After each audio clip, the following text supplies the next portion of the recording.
Hi, this is Kayla Hildebrandt, and this is Do's and Don'ts when adopting a new tool for your digital transformation. As a quick agenda, I'll introduce myself, we'll talk a little bit about why I think this is so important, we'll talk about our do's and don'ts, and then we'll wrap everything up. So, introducing myself, my name is Kayla. I live in Mason, Ohio, which is about 30 minutes north of Cincinnati. I live near a theme park called Kings Island, if you've ever heard of that. I live there with my husband Ryan, and then our dog Haley, who you can see here, as well as our two cats Rory and Ashes. Also, in my free time, I am involved in a nonprofit called Our Sam Foundation that I founded alongside my mom, and we help give people access to sober living who may not have access to it themselves. So, a little bit about my own professional experience. Overall, I have 9 years of QA and automation experience. I started my first QA job in 2010 while I was in school for computer science. I was encouraged to go into computer science by relatives when I really wasn't sure what it was I wanted to do as I entered college. As a part of my college program, I was required to work in the industry for a certain number of quarters or semesters, which they eventually swapped to. And my first interning job was at 19, and I wound up working in the QA department of an ALM software developer. I actually wound up working for that company part time, all during my in classroom quarters and semesters. And at one point, I was leading the quality efforts for the license server before I had ever even graduated. So, having been so unsure of where I wanted to go or what I wanted to do, quality became something I was really passionate about very early on in my career. So, once I graduated, I was hired on full time as a test automation engineer. So, this particular company had a pretty wide suite of tools, and one of them was an ALM product, and the other was a record and playback web and Windows kind of tool for automation. So these were the two that I was the most focused on. So not only was I testing these tools themselves, I was also learning a lot about ALM processes and how different companies might be using our own tools to track requirements, test cases, defects, and to implement automation. Ultimately, this led to an interest in working with our own customers, and it allowed me to move into the professional services department after around 3.5 years with the company, and I was 24 years old. So my first consulting engagement ever. It was a 2 week it was a 2 week long engagement, completely on my own. I was in Dallas, Texas. It was my first time traveling on my own, and I was completely overwhelmed. I got picked on by the team the entire time I was there. They were very close knit, and one of our products started crashing and losing data out of nowhere. So that was really fun, and I was completely on my own to try to figure out how to navigate this. So at the time, this image describes pretty much how that felt. um, so obviously things got easier, and I really fell into a level of comfort with consulting, as well as pre-sales, and then any custom add-on development usually fell to me. I also had the privilege to work with a pretty wide variety of teams and using a pretty wide array of processes and ways of working. So I wound up spending about 4 years in that role and with that team before moving to my current role at TTC, where I've been able to continue to carry that experience forward and continue to grow my own professional skill set. I love my current role, and I feel very grateful for a job I can wake up and log into every day and really actively enjoy what I'm doing and all of the challenges that come with that. So, all of that said, I feel as though my own professional combination of experiences has given me a unique perspective on teams that are in the process of adopting a new way of working or a new set of tools. So, through this talk, I'd like to approach some of the common challenges and questions I see teams encounter as they go through this process. So, let's talk a little bit about why this is important and start by asking a question. What is driving companies to adopt new tool sets today? A big part of that is DevOps. So companies are seeking out newer, more modern tool sets to match the rapid pace of business that happens today. So in order to achieve this, companies are leveraging principles taught by DevOps to match this pace. Today, more than 80% of organizations say that they plan to move to DevOps. When companies are asked what's driving that change, they say that when companies are asked what their biggest challenge is in their move to DevOps, testing is consistently given as an answer. As part of this process, more and more companies are adopting test automation, continuous integration, and other tools to help to alleviate some of the bottlenecks that can occur in the testing phase of the process. As software quality professionals, we probably hear these terms quite a few times a day, agile, DevOps, continuous testing, continuous integration, artificial intelligence. Those are all pretty widely being talked about in the industry today, right? So, what do all of these terms mean for us? So, let's look at a couple definitions. According to Wikipedia, digital transformation is defined as the use of new, fast, and frequently changing digital technology to solve problems, often utilizing cloud computing, reducing reliance on user owned hardware but increasing reliance on subscription based cloud services. Also defined by Wikipedia, DevOps is a set of software development practices that combine software development and information technology operations to shorten the system's development lifecycle while delivering features, fixes, and updates frequently in close alignment with business objectives. So, looking at these two definitions, if you really look at them, it's a pretty simple concept. We're trying to leverage technology in order to help us do our jobs more efficiently. So, these two definitions are among, again, only a couple of those buzzwords that we just talked about, right? So, today companies are looking to DevOps to, again, help drive their own digital transformations and to keep up with everything, right? This means most likely, again, this isn't news. We've all heard this by now. Companies want to work better and they want to work faster and they want to work smarter. This means new ways of thinking and working, which also means a lot of companies are bringing in new sets of tools to help aid that process. So new tool sets mean training, configuration, migrations, and these aren't always things that are done quickly or overnight and typically require a lot of planning and effort to implement. A lot of time and a lot of careful thought and consideration has to go into these decisions, and a significant amount of planning goes into how these efforts are carried out. There are also an overwhelming number of tools on the market to help facilitate this, ranging from enterprise to open source, so it makes that decision a little even more difficult sometimes. So, based on the tools selected, there's a lot of different skill sets that are needed as well. So, whether that's a coded framework, whether that's an enterprise tool with a lot of security configuration, there's a lot of things that have to go into this. So, with all of those factors taken into consideration, this process can seem really intimidating and even impossible to overcome based on the current state of work. It can be hard to tell where to start and what tool sets are going to work best for your team or group of teams, especially when you're looking at large groups of teams that are functioning more or less independently and a little bit siloed. Not to mention, more often than not, nothing slows down when you're trying to go through this process. You're trying to go through this transition and training for a new tool set, but you also still have your own full workload. So where does that leave you to start the process? We hear so many buzzwords as they relate to DevOps and improving our processes for quality, but approaching that process can be pretty intimidating. It can be pretty intimidating when looking at the wide variety of tools in the market and if this is a pretty big change in process for your team.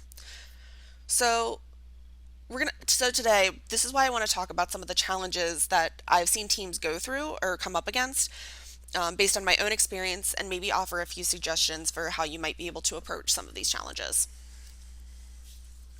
So that brings us to our do's and don'ts. So for the first don't expect a tool to fix all of your problems. So let's say, for example, you're looking at this tool. You've heard really great things about it. You have friends using it. It's at the right price point. You were absolutely wowed by the demo. Great. So now you're all ready to go be super amazing DevOpsing superheroes, right? Not necessarily. There's still a lot more planning that has to go into it. If all you're going to do is buy a new tool set or set of tools and just set them loose on your team, all that's really doing is putting a band-aid on a much larger problem. Especially if you have trouble working under a defined process or if you're still using older software methodologies and you're trying to move to Agile or something like that. So don't just expect a tool to dictate to your team how to work. It takes far more than just a really good tool set to make your team more agile. A lot of times these tools are going to take some kind of configuration in order to help you resolve some of these issues. And more times than not, you're going to have to take a good close look at how your team is actually working and see what it takes to correct that course. The solution often includes training, knowledge sharing, or even consulting to see where the pain points are, and an open line of communication between team members and other teams. We're going to talk a little bit more about communication a little bit later on because it's something that I think is so important. So on the other side of that, if you over engineer a solution, that will lead to low buy-in of a tool set. If it's perceived as too cumbersome or difficult to use, your team members will ultimately revert to their old ways of working, and the value out of that tool is going to be lost. One engagement I worked on a team with, I had a team member who wanted to very granularly track all of their data. So that meant tons of custom fields, a very complex workflow, and a lot of artifacts that they were trying to keep track of. At the end of the day, the tool wasn't used because it was perceived as being too complicated and it took too many clicks and too much unnecessary data entry. And ultimately, they reverted back to using Excel sheets that they were emailing to each other back and forth. In another engagement, I worked with a customer who had vastly overcomplicated how to work with test cases and had maybe 10 test cases combined into what should have been one unit of work. We would frequently get questions from this team asking how to resolve their issues, but rather than going with the recommended best practices, they ultimately ignored us and didn't end up getting the value and metrics that they really needed from the tool, and they continued to see problems down the line. So none of these things are things that a tool can solve itself. It takes some thought and maybe even some assistance to overcome some of these challenges.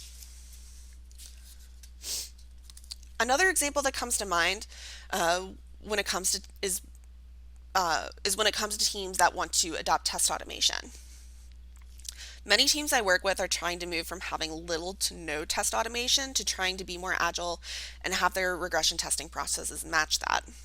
A lot of times teams know that they need automation, but they have a lot of difficulty determining where to start or what tests really need to be automated at the same time as celebrating the purchase or adoption of a tool or framework with huge expectations for how it's going to very quickly make their regression testing much easier. Automation doesn't happen overnight. It does take time, especially upfront. Even with the most straightforward tools, there is still some thought that has to go into the development, creation, and organization of your automated test suite. Because of this lead time, an argument I probably hear the most often for putting off a planned automation implementation is that the team doesn't have time to give to automation, even if a budget is in place and there is a strong desire to be more agile. If you're a team that's looking to implement automation, please don't let these comments put you off. Automation is an incredibly powerful tool and has the potential to take your regression testing from days, weeks, or months down to literally just hours. Which, if you recall, most companies state that the number one barrier to DevOps is testing.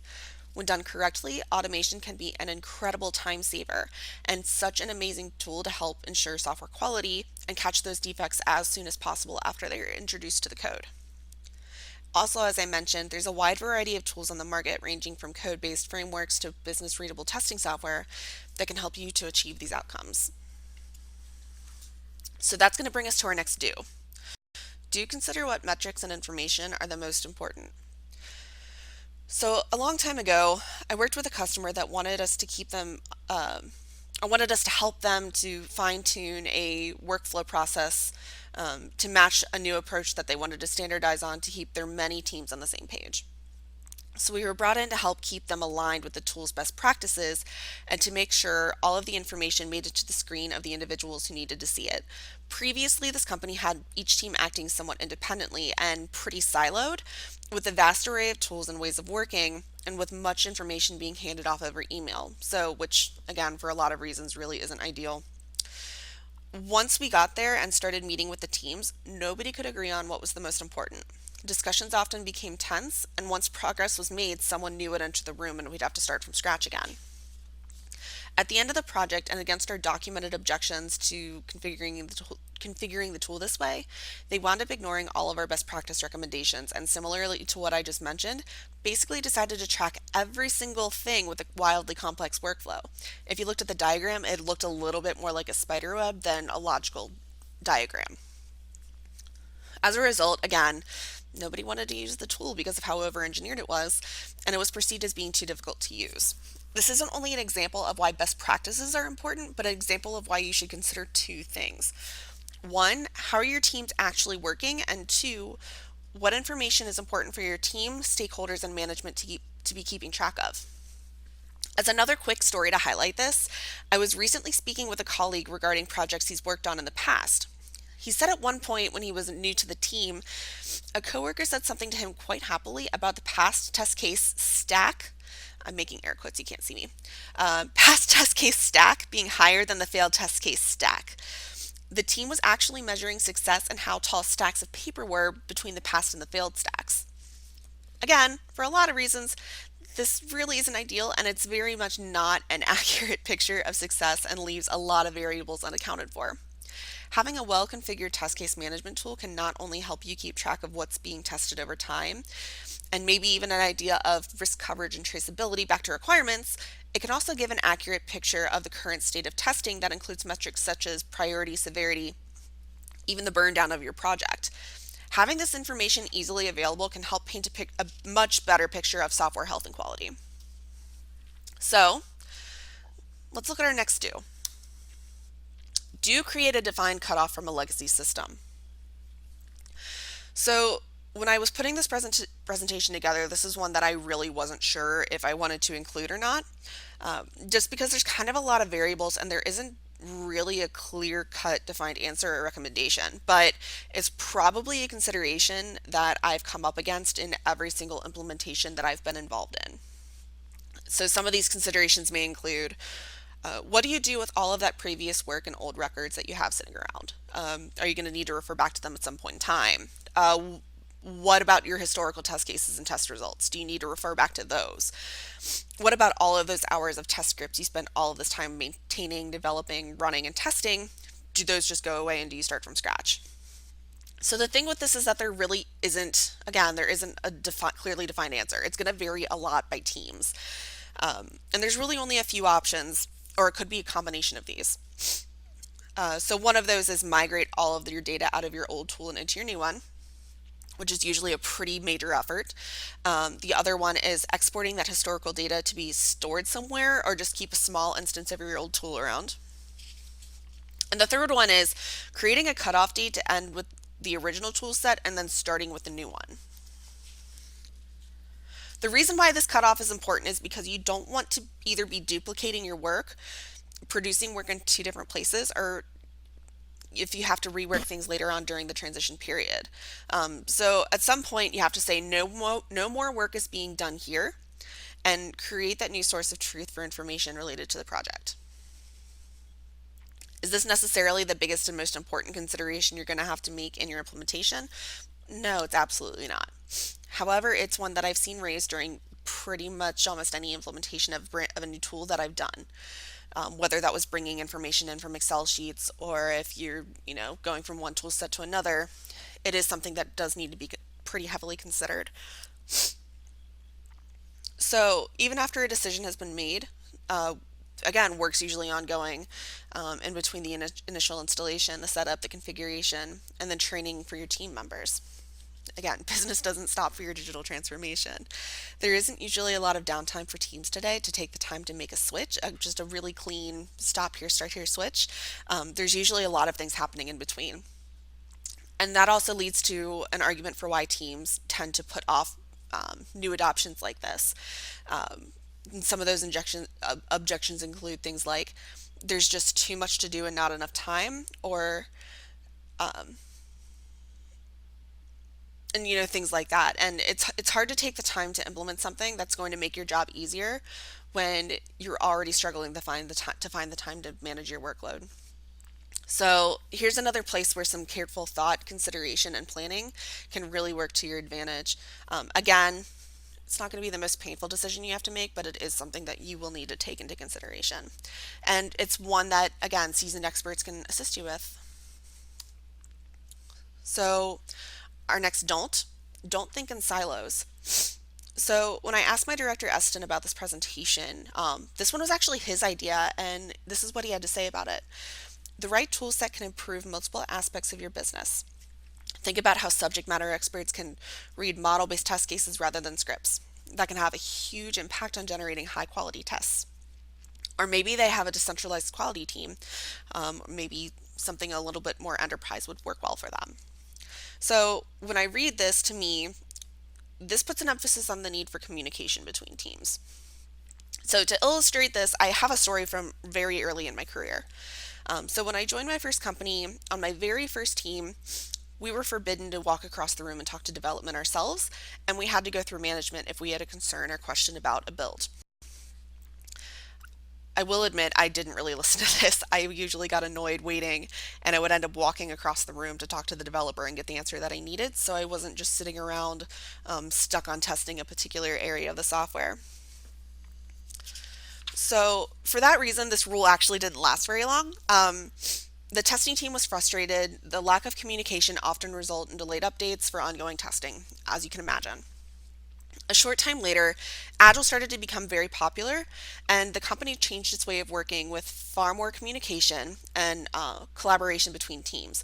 And this was largely driven by the development team. A couple former employees there used to do a really funny conference talk about this, and they used to talk about how they used to throw a ball over the wall at each other um, when they were going over an idea or talking about a new feature. When you break down those silos and open communication, really cool things can happen and resulted in really positive changes to the software being developed at that company. What development may seem one way, QA and the business may see another way, and in my opinion, communication is absolutely key to making better software. DevOps isn't just about automation and continuous integration. It's also about communication. If we go back to our definition of DevOps, DevOps is a set of software development practices that combine software development and information technology operations to shorten the system's development lifecycle while delivering features, fixes, and updates frequently in close alignment with business objectives. As I alluded to in my example, more often than not, having open lines of communication with other teams in the software development lifecycle, as well as stakeholders in the business, is going to help you alleviate pains and bottlenecks in your development process. I've been an advocate for the importance of communication as part of the development and quality process for a very long time, and as DevOps implies, there's a need for communication in order to effectively deliver frequent software updates. It could be argued that very often these tool sets can actually help to improve communication between team members, whether that's through, comments on a Jira ticket or something like that. Rather than looking at a tool's capabilities based on how it can help just your team, think about things like, is this going to be business readable? Will people outside of the testing team understand what's being tested or what the concerns are? Can I get information out of this tool, or can it help me communicate information to other teams, stakeholders, or management? So just a few more things to keep in mind. So this actually brings us up to our last do. Do ask for help. So I fully acknowledge, as someone who is presently working as a consultant and has formed a talk on my experience as a consultant, I probably sound really, really, really biased, but it's true, and I mean this. A recurring theme of what I've mentioned today has been when new software isn't configured correctly or the correct training isn't provided, adoption is usually slowed or pulled to a stop. On the other side of that, we've also seen how overconfiguration of a tool can also drastically reduce usage due to perceived difficulty. I've seen these implementations go badly. I've seen teams who did it wrong the first time and brought us in later, but I've also seen teams do things that are really, really good. Um, so more often than not, the differentiator came from teams that asked for help early on, rather than letting it all fall flat and having us come back in after that. Consultants like myself, or those from professional services organizations, have the ability to help you avoid those mistakes, adhere to best practice, and help you get you and your team up and running as quickly as possible so that you can start to see those amazing benefits and results that you hear about with DevOps so often. Consulting and professional services can give you powerful tools to help you maximize your potential usage from a tool and get your team or teams trained in best practices to help your digital transformation go even more smoothly. So, as someone who's worked in consulting and professional services, I've come up against opposition to purchasing assistance from experts in favor of cutting costs quite often. So these oppositions often include, we don't have time to get this wrong, or we don't want to waste the budget we spent on the tool. And I get that. These concerns are valid, but also arguably even more of a reason to leverage the help from, like, again, from consultants or professional services who have seen this done many, many times. Leveraging services such as training, professional services, and consulting can really be a little bit like hitting that easy button that you used to see from Staples all the time, if you remember that. A lot of times we've seen challenges teams have encountered before, and I know the best part of my job is getting to use my own experience and skill set to make someone else's workday a little bit easier. If I can give a team back give a team time back in their day, or help provide an easily generated set of metrics or a dashboard, just to provide stakeholders with information instead of fighting with macros and calculations in Excel. For me, that's a win. Uh, Early in my career, I worked with a customer who literally told me I had given him back at least a whole day of work by being able to quickly generate a report he didn't know existed as part of a tool, instead of having to track down metrics from multiple places. It was one of the first times I had gotten that kind of feedback, and it remains with me as a reminder for why I enjoy doing what I do. Adopting a new tool or process of working can be a really stressful and intimidating process, especially when you're used to doing one thing for such a long time. Change is stressful, especially when you already have a lot on your plate. But that stress is something that consultants can help you with. So, to wrap everything up, just to review, don't use a new tool set as a band-aid. Consider what metrics matter. Create a cutoff date where it makes sense. Communication is vital to success, and ask for help. So, thank you for listening. I hope you were able to find something here that might help your own digital transformation. And please don't hesitate to reach out if there's anything that we can do to help. Thank you.